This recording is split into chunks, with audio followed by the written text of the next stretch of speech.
And one thing which I want to talk about today is to not let nostalgia become like your past self. You know, when you hear something from like an old video game or some old music or whatever, and then it takes you back to a time where life was much more peaceful. You know, it was much more relaxed, you were having a lot more fun.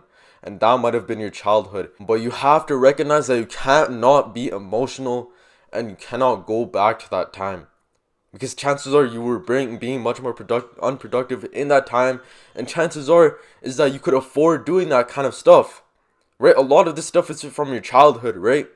So you can't let nostalgia take you back to that era because that just means that you're moving backwards in life. Listen, you're in a different time. You're in a completely different time from when you were a teenager or when you were a kid or even if you were in your 20s, depending on what age you're watching this. Nowadays, your circumstances, your entire living situation is different.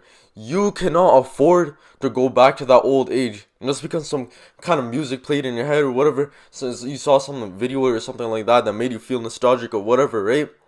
You have to recognize that you absolutely cannot go back to that stage because you just can't afford it.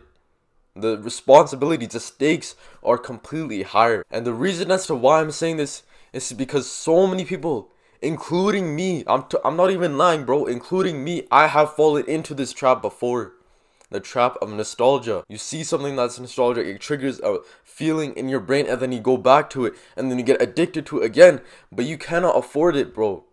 Listen, back then your goals, your entire intentions, your responsibilities were completely different. You were probably a more free man back then. Nowadays what your goals need to be, now that you're a mature adult, a mature teenager, what your primary goals should be is making money, right? And becoming your best self for your future family. Those should be your two goals. Right before it was much different. Before you're just like, oh yeah, I'm gonna become the best, soccer player in my school or whatever. But now it's different. Your main goal nowadays is to make money and to become the best version of yourself, not only for yourself but your future family as well, because your responsibilities are completely different. That's all I have to say for today. I'm gonna wrap it up there. Stay focused, remain disciplined. My name is JBM. Take care.